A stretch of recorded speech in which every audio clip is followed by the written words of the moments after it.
Today I am going to be looking at Memoirs of a Geisha, and before I start discussing a little bit and giving you background into the film, I realized that yes, this is not really a perfect movie. However, I consider it sort of to be underrated in the sense that it does have mixed reviews sort of out there, and I know it's probably going to appeal to some other people more than others, depending on what side you kind of lean towards. But I personally found myself enjoying this film for what it is. But I think it's underrated in the sense that I think more people should hear about it and should give it maybe a watch, a chance, and see if they find it appealing to them. And that's why I put it in the other underrated category. So without further ado, let me sort of explain the plot. Now, Memoirs of a Geisha is based on a book by Arthur Golden, who I happen to read, and it is a really good book. I would say that probably the book is better in a sense than maybe the film, but I still like the film for what it is, and I find myself enjoying it for the most part. So let's see if I can give you a little bit of the background as to what it's about. So basically it's about sort of the geisha world, and discusses in particular sort of the journey of the main character, Chio, or Sayure. She changes her name, and you'll see in the film, if you choose to watch it, how that change comes about. And she's played by Song Z, and basically she, towards the beginning of the film, she is taken away from her home along with her sister because the dad can't really afford to take care of them, so he sort of sells them off so that they can have maybe a better life, and that better life means probably becoming a geisha. But the sisters end up separating, so Chio's sister, named Satsu, she basically is sent to another place, and Chio is sent to another place, and basically you'll kind of see how sort of their relationship ends up playing out in the film.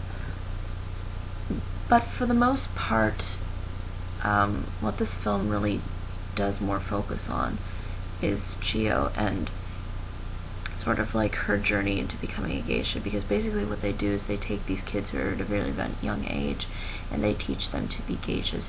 Now you might be wondering, what is a geisha? And there's probably a lot of and I want to discuss that there, and tell everybody that there's a lot of misconception what geishas are. Some people have said that they're prostitutes, and that's not necessarily true.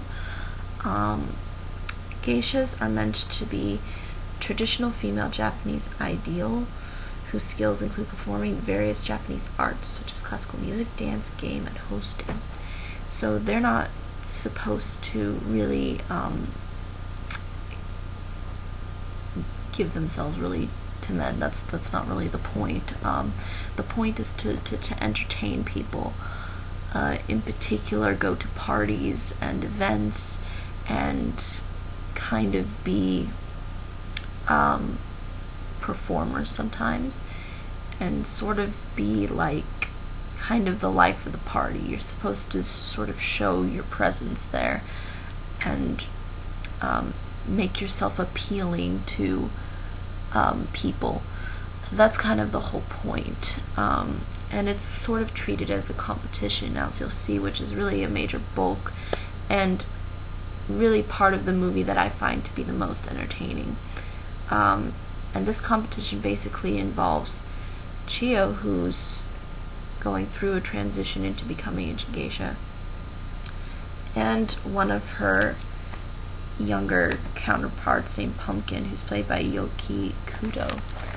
And basically they are at the same house or place that they're taken to, but they're sort of forced to compete against each other, and they each get sort of their own trainer to train them,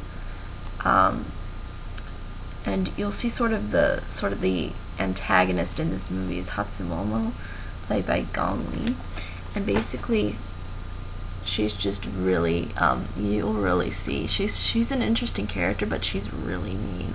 You'll really see how she's like really just so ambitious, and you'll sort of see how her main goal is to train Pumpkin against Chio, and then Chio gets a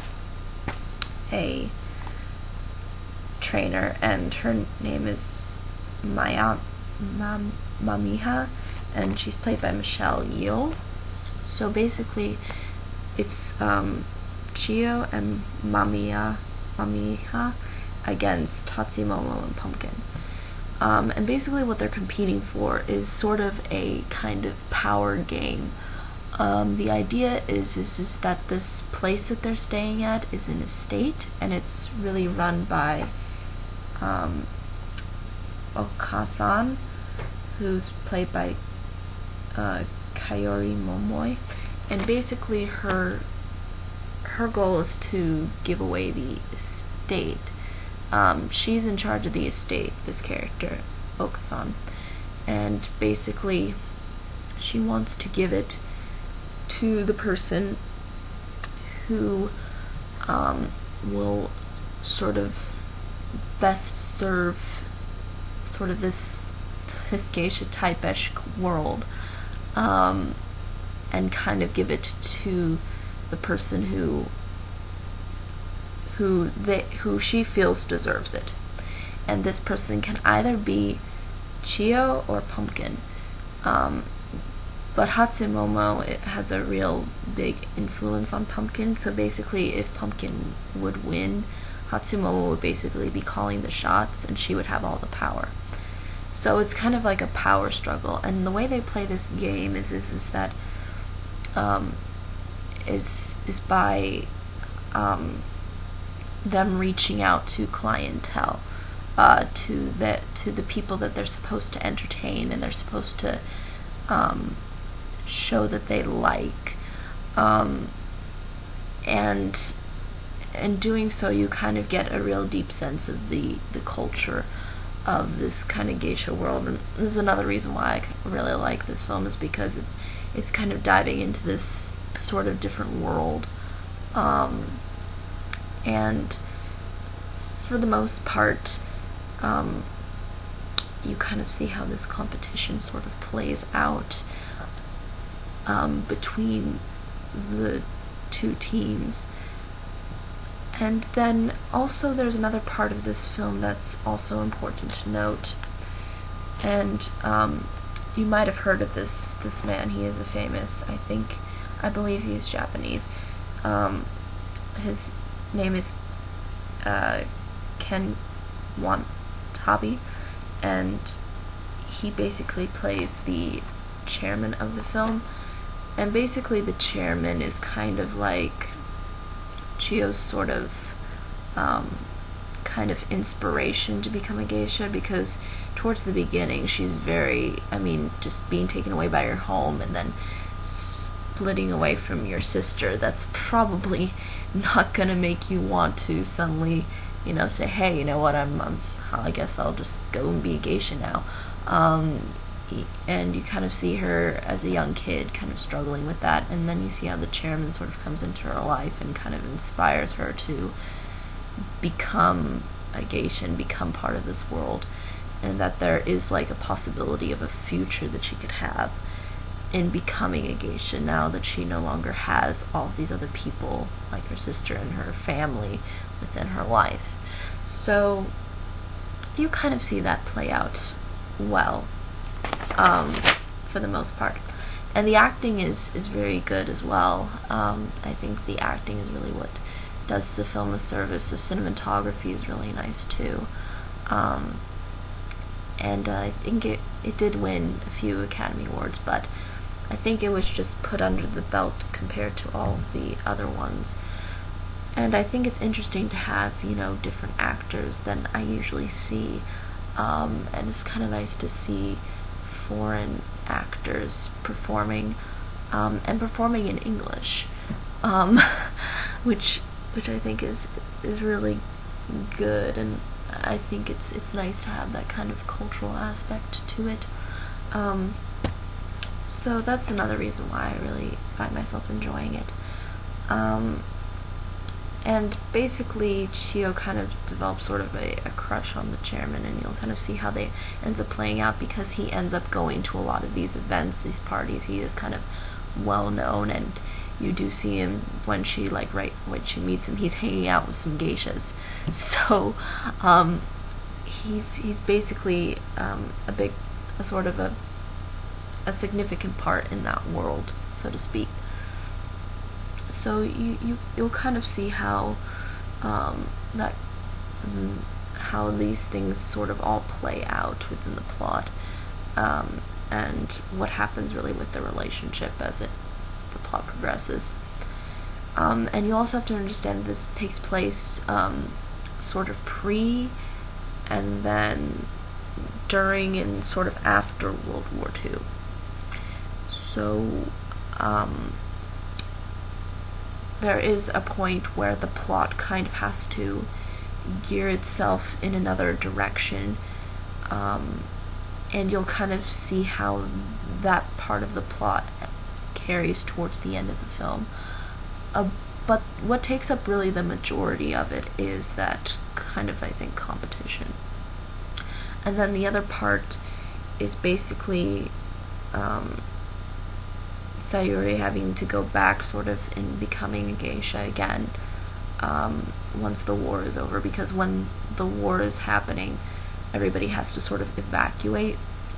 So you have to kind of leave the old life that you had behind, and you'll sort of see how this all kind of plays out, and sort of how that ends up affecting the way people perceive geishas and perceive that world. And I think that's where the misconception comes between prostitution, because with prostitution, women could just dress up and label themselves as geisha, even though they really were prostitutes. But an actual geisha isn't a prostitute. Okay? That's basically where the misconception comes from, for the most part. But I think it's a decent film for what it is. It's not perfect. I mean, I understand that there are kind of mixed bags. Like, it's so weird. Like Rotten Tomatoes is like so hard on it, and then another review is like it's gives it a more of a solid rating. It's pretty much all over the place. But I think if you like sort of these different worlds, or like looking into a culture that hasn't really been touched on in film, or hasn't been talked about, or if you like the idea of having foreign actors, then this would probably really appeal to you, and you'll probably find yourself liking it. And the thing is too is that a majority of people did actually like it. It's just the critics for some reason think that, oh, it turns into a soap opera at one point, and I think I can understand that point, because once the certain conflict between this competition that's going on ends, the plot takes itself on a different direction, but it tries to sort of resolve things that haven't been resolved. And in particular, that one sort of thing is the chairman and Sayuri's, or Chio, you could say either name, sort of is more focused on.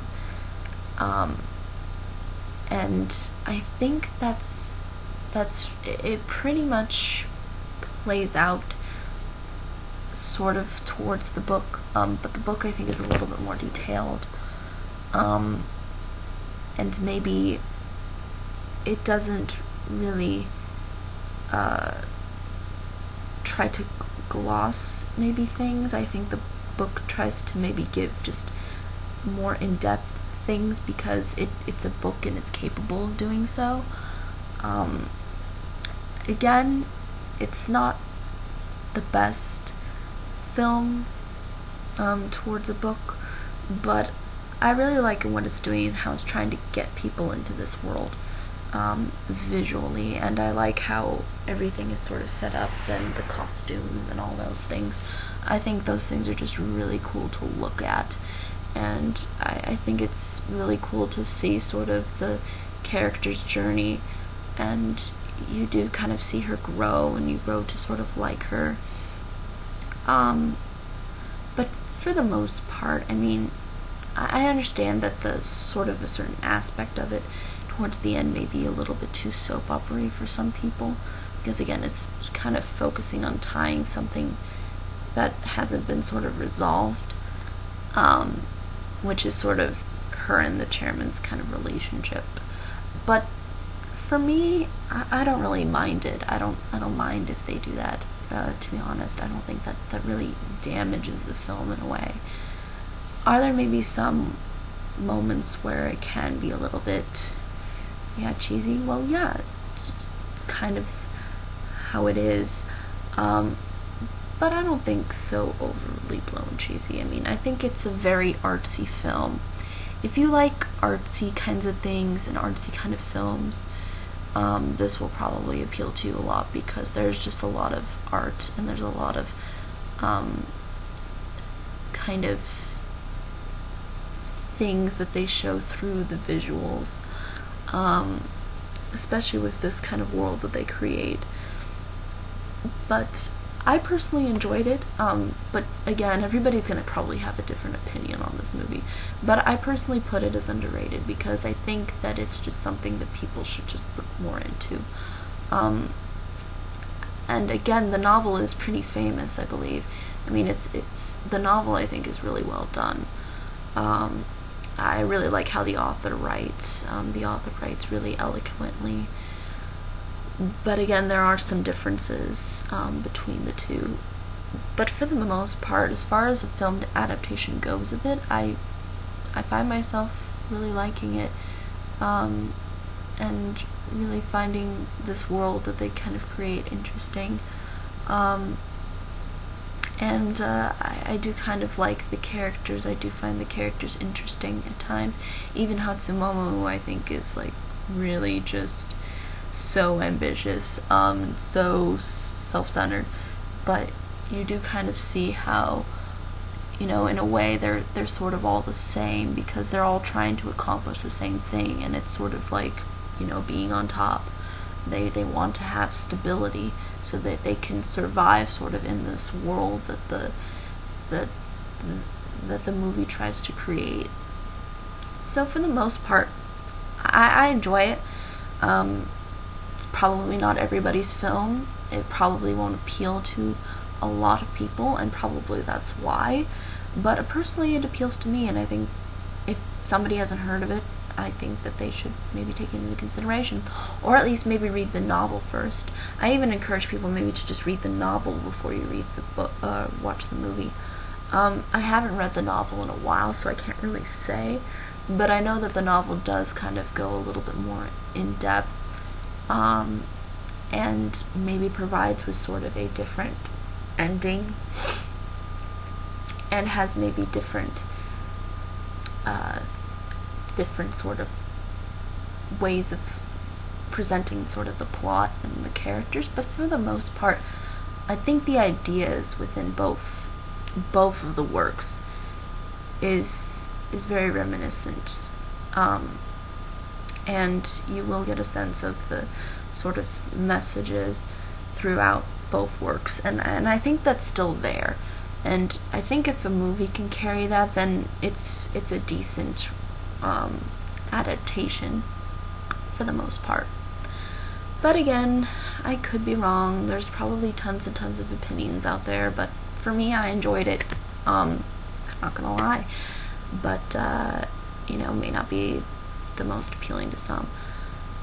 But if anything from what I've said sounds interesting, I really suggest that you check it out. But I think that's really all I can say about this film. Any questions, comments, concerns? I'm more than happy to answer them, and until next time.